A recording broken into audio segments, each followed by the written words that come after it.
Hello കൂട്ടുകാരെ, എല്ലാവർക്കും എൻ്റെ ചാനലിലേക്ക് സ്വാഗതം. ഇന്ന് നമ്മളിവിടെ ഉണ്ടാക്കാൻ പോകുന്നത് എല്ലും കപ്പയാണ്.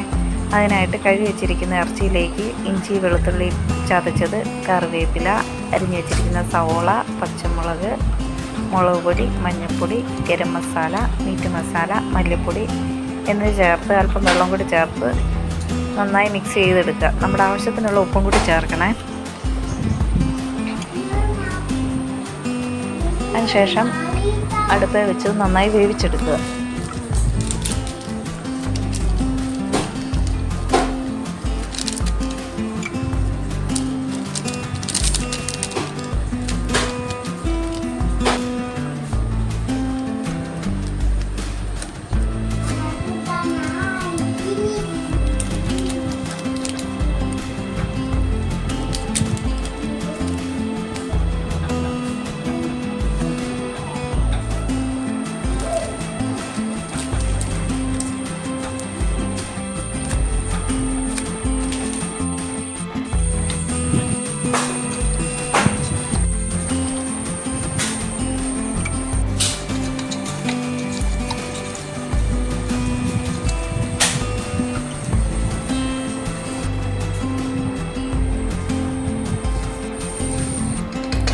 നമ്മുടെ ഇറച്ചി ഇപ്പോൾ ഇവിടെ വെന്ത് കിട്ടിയിട്ടുണ്ട്. അതിനുശേഷം ചീനിച്ചട്ടി അടുപ്പത്ത് വെച്ച് കടുക് പൊട്ടിക്കാൻ ആവശ്യമായ സവോള, ഇഞ്ചി, വെളുത്തുള്ളി പേസ്റ്റ് എന്നിവ കടുക് പൊട്ടിച്ച് നന്നായിട്ട് വഴറ്റിയെടുക്കുക. അതിനുശേഷം നമ്മുടെ പൊടികളെല്ലാം പച്ചമണം മാറുന്നിടം വരെ ഒന്ന് ചൂടാക്കിയെടുത്ത ശേഷം വഴറ്റി വെച്ചിരിക്കുന്ന സവോളയായിട്ട് മിക്സ് ചെയ്യുക. ഞാനിവിടെ കടുക് പൊട്ടിയ ശേഷം ആദ്യം ഇഞ്ചി, വെളുത്തുള്ളി ചതച്ചാണ് ചേർത്തത്. അതിനുശേഷം കറിവേപ്പില, സവോള വഴറ്റി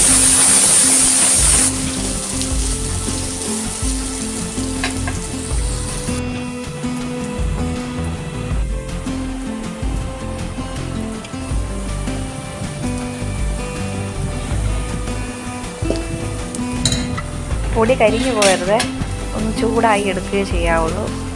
അതിനുശേഷം സവോളയായിട്ട് മിക്സ് ചെയ്തെടുക്കുക.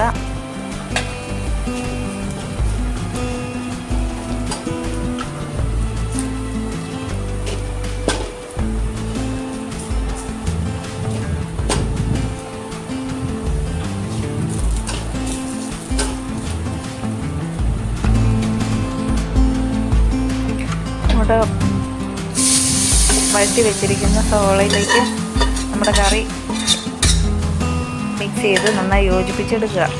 കറി നന്നായിട്ട് ഇപ്പം തിളച്ചിട്ടുണ്ട്. അതിനുശേഷം അല്പം കറിവേപ്പില കൂടി വിതറി നമുക്ക് മാറ്റി വെക്കാം. കപ്പയ്ക്കുള്ള അരപ്പ് റെഡിയായിട്ടുണ്ട്.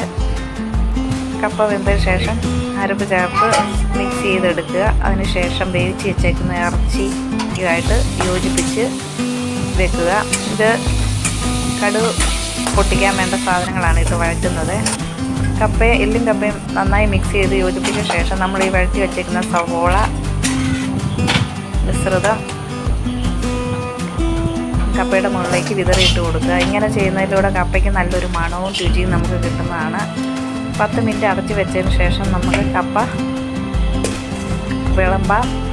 നല്ലൊരു രുചിയും മണവുമാണ് ഇങ്ങനെ ഉണ്ടാക്കുമ്പോൾ നമുക്ക് കിട്ടുന്നത്. എല്ലാവരും ഒന്ന് ട്രൈ ചെയ്ത് നോക്കണം. വീഡിയോ ഇഷ്ടമായ ലൈക്ക് ചെയ്യണേ.